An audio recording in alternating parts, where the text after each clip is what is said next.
Bonjour chers amis téléspectateurs, bienvenue à notre émission Spiritualité et nous.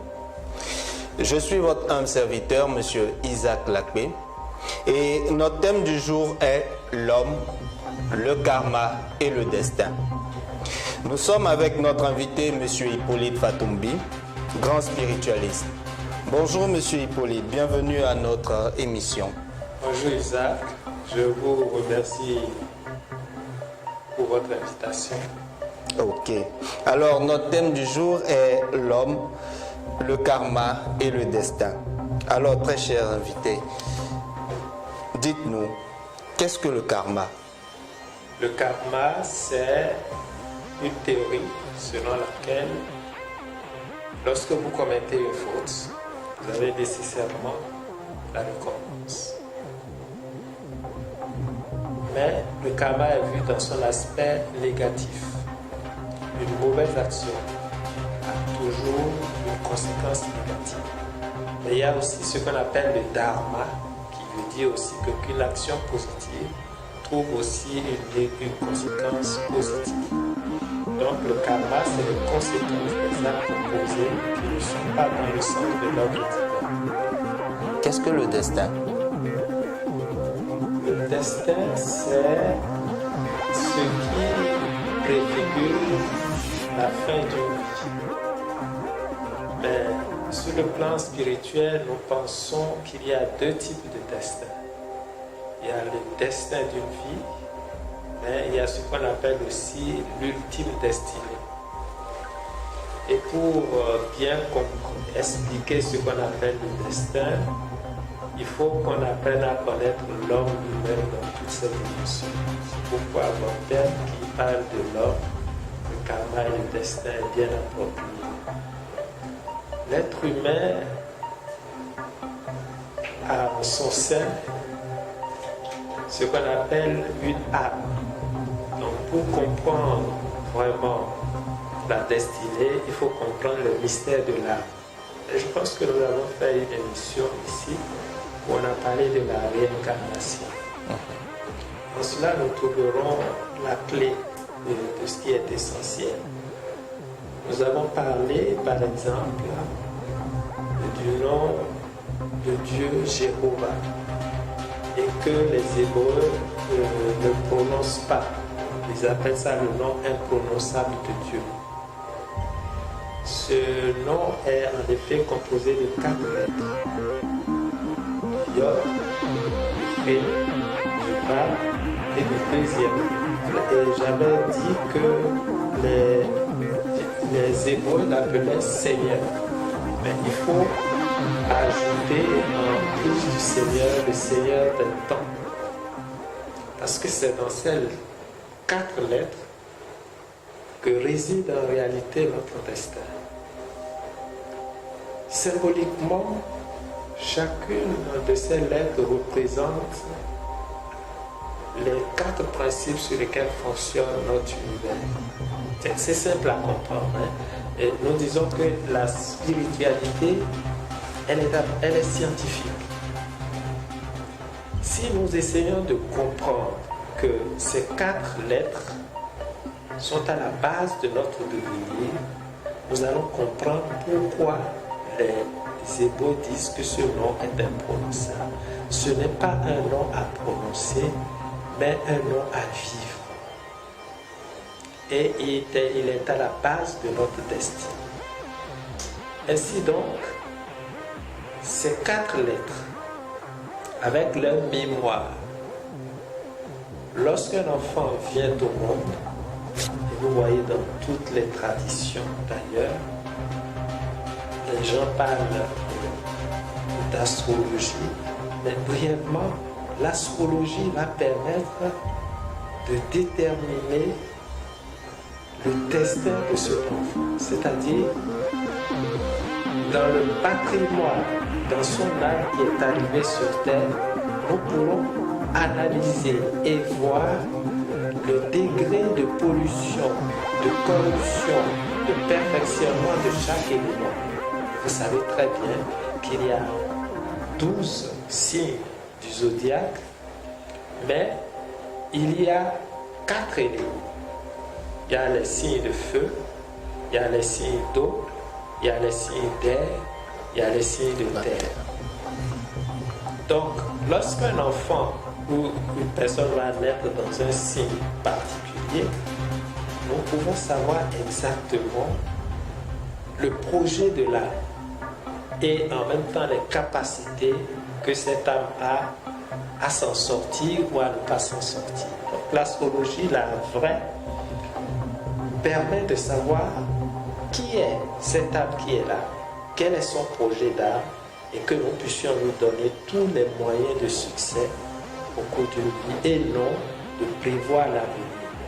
Parce que l'avenir se fera au fur et à mesure que l'enfant avance. Donc le destin d'une vie, ce sera la manière dont cette personne, dès qu'elle est venue sur Terre, dans l'ambiance familiale où l'enfant est né, la façon dont ces différents éléments continueront d'être corrompus. Quand une personne vient sur Terre, on peut savoir par quel élément la personne va venir. Si c'est par l'eau, si c'est par le feu, si c'est par la terre, ou bien si c'est par l'air. Mais nous allons entrer en détail dedans pour dire que aucun destin n'est prédéterminé. Il peut venir au monde pour mourir avec l'élément feu, mais c'est provisoire. Tout peut changer.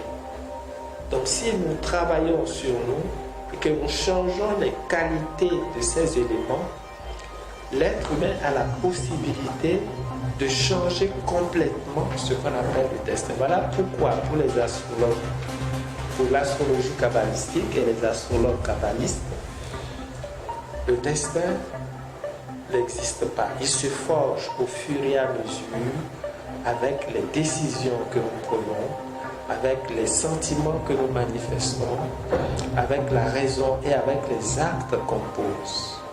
Bien sûr, à la venue de l'âme, lorsque l'âme est venue, il est clair qu'il y a un schéma global qui donne l'orientation globale de la vie de la personne, mais il appartient à cette personne grâce à sa volonté, à son environnement, à ceux qui sont autour de lui, de faire en sorte que ce qui était prévu n'arrive pas. Donc on ne parlera pas d'un destin prédéterminé. Il y a aussi ce qu'on appelle l'ultime destinée. L'ultime destinée, je vous ai dit qu'au départ, nous sommes issus de Dieu. Et que, pour des raisons que l'on ignore, nous avons oublié que nous sommes issus de Dieu et que les 4 éléments, le feu, l'eau, l'air et la terre, ont été corrompus. L'ultime destinée consistera à faire en sorte qu'au bout de plusieurs vies et de tractation et de purification sur purification, nous arrivions à purifier ces 4 éléments et les rendre conformes au schéma de départ. Et en ce moment, l'esprit joint à l'esprit, nous allons entrer dans ce qu'on appelle le Saint des Saints. Ça veut dire que nous allons retrouver notre dignité perdue et reconquérir notre dignité. Alors vous voyez, ces 4 lettres, lorsque je prends Yod et Vav-Ré, le feu, l'eau, l'air et la terre, et que je vais mettre l'esprit pur de Dieu à l'intérieur, qu'on appelle le Shin, j'obtiens le mot Yeshua, qui veut dire Jésus. Donc, et Jésus l'a dit, ce que je fais, vous en ferez plus que moi. Ça veut dire que nous tous, êtres humains, nous sommes en train d'évoluer vers le Christ. Nous devons tous devenir Jésus. Et ce qu'il a dit, que les miracles qu'il a fait, nous allons en faire plus. Et ça, c'est vrai. Tout être humain se trouve sur terre est venu pour œuvrer, pour retrouver cette dignité perdue, pour devenir lui-même Jésus. Et au lieu de penser que Jésus est venu pour nous sauver. Il est venu en fait pour nous indiquer la voie qui mène à sa nature divine. Et c'est ce qu'il faut comprendre. Donc, comment faire d'une destinée l'ultime destinée? Parce que si nous travaillons très bien, si l'être humain essaie d'orienter constamment sa volonté, sa capacité à agir dans le sens divin, à comprendre le sens profond de ce qu'on appelle l'amour, à raisonner et à prendre les décisions qu'il faut au moment où il faut et à agir dans le sens du bien, non seulement il change son destin de base par lequel il est venu, mais en même temps il peut retrouver cette ultime destinée. Et c'est pour cela que la connaissance est nécessaire. Malheureusement, nous constatons que ce qui devait pousser l'être humain à œuvrer pour la quête de l'ultime destinée, c'est ce à quoi l'être humain se détache le plus. Et d'abord, je voudrais qu'on trouve le lien entre le karma et le destin. Est-ce qu'il y a un lien? Oui, il y a un lien. Je vous l'ai dit, le karma, c'est une réaction à certaines actions antérieurement posées.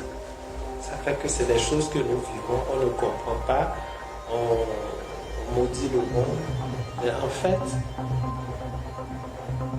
lorsque vous posez une action qui n'est pas positive, c'est comme une tache sur l'âme. Et l'âme, qui est en quête de sa pureté, aura tendance à enlever cette tache, puisque ça, elle est corrompue. Donc, elle crée elle-même les conditions qui lui permettront d'enlever cette tâche. Supposons que j'ai posé une action très très mauvaise à votre égard. La nature l'enregistre. Cette mauvaise action provoque la corruption de ces 4 éléments dont je vous ai parlé. Or, l'objectif de ma vie est justement de retrouver la pureté de ces 4 éléments. Les tâches qui sont déçues, c'est une signature, il faut qu'elles s'enlèvent. Alors, les karmas produisent nécessairement de la douleur. Et voilà pourquoi, quand le Christ dit « Heureux ceux qui ont faim de justice », alors, si vous avez faim de justice, c'est que vous vivez une injustice. Pourquoi seriez-vous donc heureux? C'est ça le problème. Vous vivez une injustice et le Christ vous demande d'être heureux. Ça veut dire que vous êtes l'injustice vécue et la vraie justice. Des actions antérieurement causées qui vous mettent dans des conditions de précarité, dans l'objectif d'enlever ce qui vous sépare de lui, le Christ. C'est ça la vérité. La vraie justice, c'est les situations que nous vivons.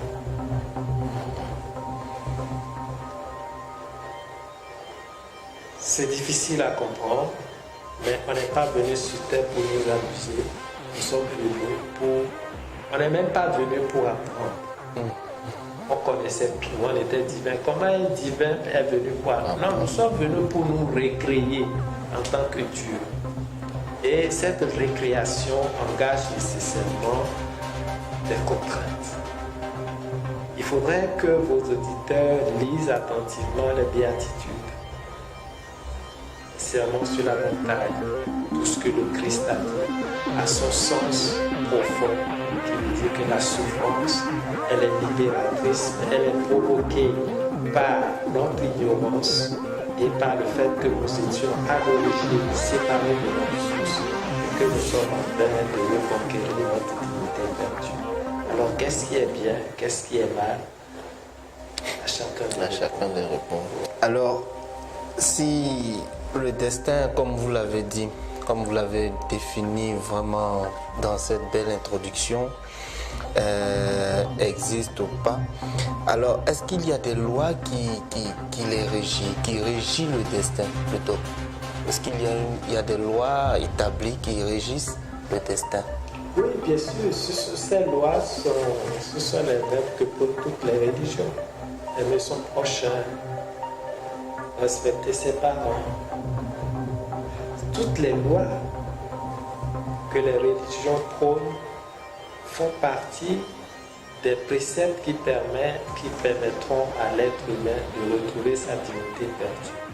Mais la problématique, c'est que le fait qu'on ne comprend pas ces lois, par exemple, quand on vous dit d'aimer, on parle de la loi d'amour, il faut aimer son prochain. Mais pourquoi, de façon naturelle, certaines personnes ne le font pas? Parce que quand vous aimez, celui qui aime souffre. Alors, il faut alors dire, quand vous lui dites d'aimer, tu ne peux pas aimer sans souffrir. Ce n'est pas possible. Mais celui qui souffre sera confronté à la lutte. Et s'il lutte, il va gagner. C'est très important. Aimer ton prochain, aimer. C'est pas facile d'aimer. Non, c'est pas facile. Hein. Ce qui nous fait dire que le sacrifice et l'amour sont les deux pôles d'une même réalité et que l'un ne peut exister sans l'autre. Avec ce que nous venons d'apprendre, il y a l'ultime destinée à laquelle nous tous, nous devons aspirer. Nous n'avons pas le choix. Et tenez-vous bien, Dieu n'abandonnera personne. Il ne va pas se renier lui-même. Vous êtes issus de lui. Vous y retournerez. Voilà pourquoi je parlais du Seigneur des temps. Le Seigneur des temps est inscrit dans les 4 éléments. C'est-à-dire, le temps que nous allons passer séparés de Dieu dépend de la corruption ou de la non-corruption de ces 4 éléments. Feu, eau, air, terre. Donc de notre capacité d'agir et à nous orienter dans le sens du bien, dans le sens conforme à l'ordre divin, nous accélérons notre évolution. Donc cela veut dire quoi? Que l'ultime destinée dépend de nous. Il y a le petit, je vais appeler ça le petit destin que nous vivons sur la terre. Est-ce qu'il y a une loi il y a des lois aussi qui régissent ce petit destin, hormis la destinée ultime? Non, ce destin, nous pouvons l'aggraver comme nous pouvons l'alléger. Vous prenez l'exemple, par exemple, vous voulez être riche. Celui qui veut être riche par tous les moyens peut effectivement être riche en étant du côté du bien comme du côté du mal. Et c'est là, ceci me permet de me parler du monde de ce monde de dualité où deux forces s'affrontent.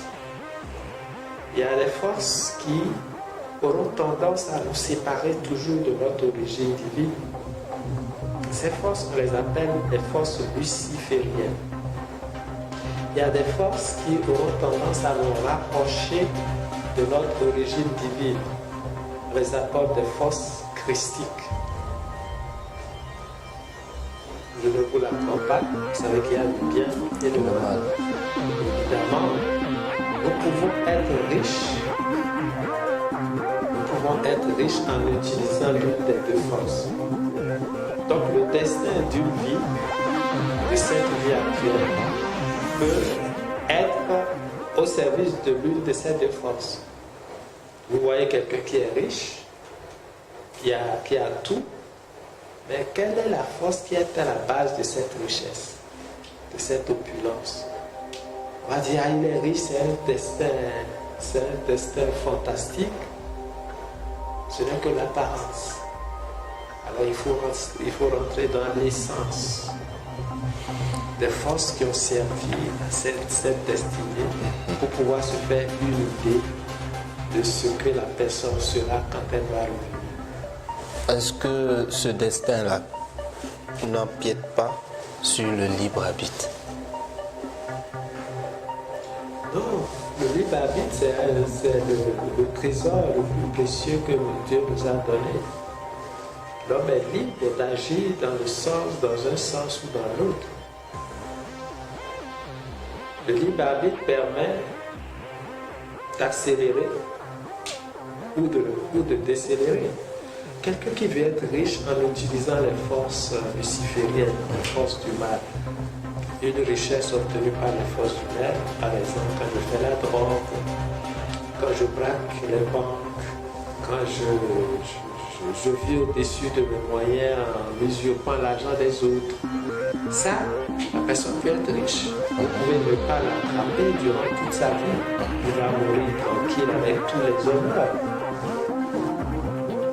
Mais ça n'a pas le même point de vue divin. Tout ce qu'il a fait, quand vous vivez, je ne vous apprends rien, l'argent c'est de l'énergie. Oui. Quand vous vous nourrissez avec de l'argent qui est à la base de la souffrance des autres, quand vous vendez de la drogue et que vous détruisez l'enfant des autres, et que vous prenez cet argent pour nourrir vos enfants, pour leur payer de grandes écoles, là tu enregistres. Mais la personne va mourir tranquille, avec tous les honneurs. Mais ça n'a pas le même sens sur le plan spirituel. Par contre, vous pouvez être riche aussi en utilisant la voie positive, en méritant ce que vous faites, en travaillant dur, en utilisant votre intelligence et en donnant aux pauvres. Ce sont deux destins similaires du point de vue humain, mais du point de vue conséquence, complètement opposés pour les deux. Que pouvons-nous dire de toute une communauté? Est-ce qu'il peut y avoir un destin collectif pour toute une communauté? Parce que là, on a parlé de l'individu. Maintenant, en parlant de la communauté, une ville, un pays, un continent. Bien sûr. La première cellule, c'est la cellule familiale. Et là, je suis en train de vous révéler ce soir de grands mystères. La cellule familiale est d'abord la plus importante. C'est un destin commun. C'est des âmes qui se connaissent, qui ont vécu ensemble et qui viennent revivre les mêmes expériences dans le but de s'entraider.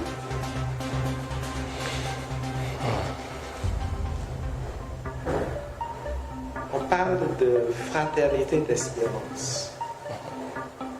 Donc la famille est une fraternité d'espérance. Et vous comprendrez pourquoi les gens parlent de la résurrection des morts. Mais le sens profond n'est pas compris. Lorsque dans une famille, une personne fait beaucoup d'efforts spirituellement, qu'il arrive à atteindre le niveau du Christ,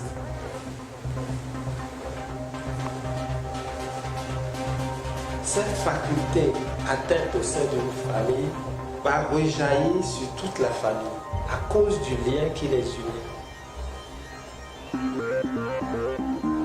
Et c'est ça la résurrection de la chair. C'est-à-dire lorsqu'une personne au sommet d'une famille fait d'efforts et retrouve ce qu'on appelle l'illumination, ce bienfait rejaillit sur toute la famille. Et lorsque l'individu atteint la conscience christique, tous les mauvais actes qu'il avait commis et à toutes les personnes qu'il a fait sont automatiquement, c'est-à-dire si je vous ai fait du mal, je vous ai extorqué, le fait que j'ai atteint la conscience christique, en ce moment, automatiquement, la grâce vous sera donnée à la mesure des fautes que j'ai commises à votre égard. Si je vous ai extorqué 1 million de francs, vous aurez l'opportunité de gagner 1 million de francs. Vous voyez que si vous faites partie de ma famille, si nous nous sommes aimés, si nous nous sommes trahis, parfois même vous pouvez me demander de vous trahir pour que vous appreniez une leçon, pour que vous puissiez avancer plus rapidement. Vous avez des gens qui sont dans votre famille qui jouent le rôle de méchants, mais exprès, pour vous amener à ce que vous vous débarrassez des scories qui se trouvent. Je vous dis bien de bien réfléchir pourquoi le Christ dit heureux ceux qui sont persécutés par la justice, ceux qui ont soif de la justice. Heureux les affligés. Il a bien dit ça. Donc si je suis dans votre famille et que je vous crée des situations où vous êtes affligés, ne pensez-vous pas que là, je suis en train de vous aider? Oui, puisqu'il y a ce mot heureux. Alors, où se trouve ce qui est bien et ce qui est mal? Celui qui veut évoluer sur le sentier de l'ultime destinée ne doit plus considérer quelque chose comme bon ou mauvais. Tout contribue à la réalisation du but ultime. Et c'est pour cela que le Christ dit de ne pas juger. Vous ne savez pas pourquoi ça arrive. Et là, ce soir, on parle de la pure spiritualité. Nous pouvons aller plus loin. Les nations sont aussi des fraternités d'espérance. Et à partir du moment où vous êtes, il y a une frontière qui est tracée, et que ceux qui sont à l'intérieur de cette frontière sont régis par les mêmes lois, le même hymne national, une idéologie commune, vous faites déjà une fraternité d'espérance. Chaque peuple mérite son chef. Parce que le chef est la concrétisation de la conscience collective. Vous ne pouvez pas avoir un chef si ce n'est ce que vous méritez, en fonction de votre évolution. Alors si un chef vient et devient le bourreau, c'est parce que le peuple mérite. On pourra dire à ce peuple heureux, le peuple persécuté. Ah, c'est pas moi qui l'ai dit, hein, c'est le Christ. Mais en le disant, lui, il s'appuie sur les lois. Parce que l'insouciance de ce peuple à travers le temps et l'espace l'a mis dans les conditions où la nature lui impose un chef bourreau qui va l'amener à faire un travail pour s'élever spirituellement. C'est en cela que rien n'est bon ni mauvais. Et rien ne devrait inciter à la violence. Rien ne devait inciter à faire couler le sang. Rien ne devait inciter à la révolution, mais à l'évolution. Vous voyez la leçon R. Oui.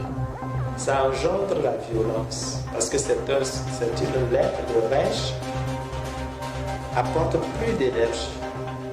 Et vous allez voir que la plupart des peuples un peu violents roulent la langue R. Et les peuples qui sont très doux et indolents, beaucoup même ne connaissent pas les R. Vont vraiment tout toucher dans notre sujet d'aujourd'hui. Alors, est-ce que vous avez un dernier mot ou une pensée pour nos téléspectateurs? Pour une dernière pensée, c'est que je dirais que l'être humain a un destin glorieux. Nous sommes très importants aux yeux de Dieu.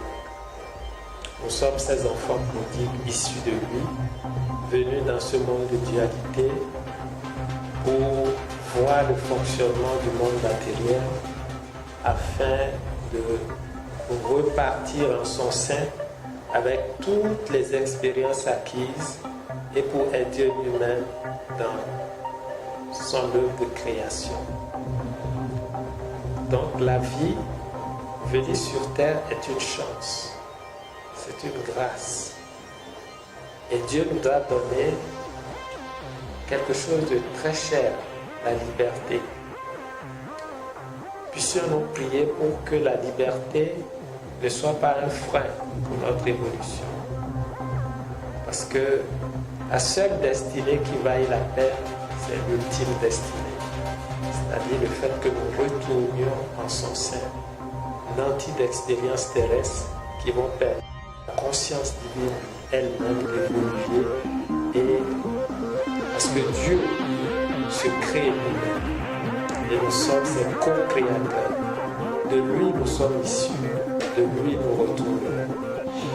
Et faisons en sorte que dans l'espace de vie, nous ne ménageons aucun effort pour accélérer notre développement, pour accélérer notre évolution et faire en sorte que nous fassions d'une vie plusieurs vies et que nous aidions le Seigneur de temps à accélérer notre processus parce que le temps n'existe pas.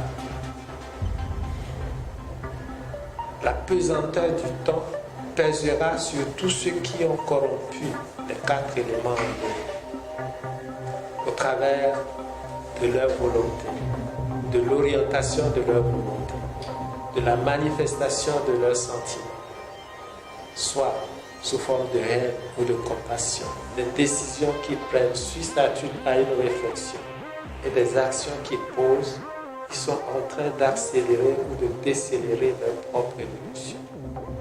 Peut-on alors parler du destin? À vos téléspectateurs ici. En tout cas, nous remercions M. Hippolyte pour toutes ces enrichissantes explications. C'est la fin de notre émission du jour et nous avons eu le plaisir d'écouter notre grand spiritualiste sur le thème l'homme, le karma et le destin. Maintenant que la lumière est faite sur ce sujet, il appartient à chacun de décider ce qu'il fera de ses pères spirituels. Alors pourquoi ne pas travailler à rendre notre monde meilleur?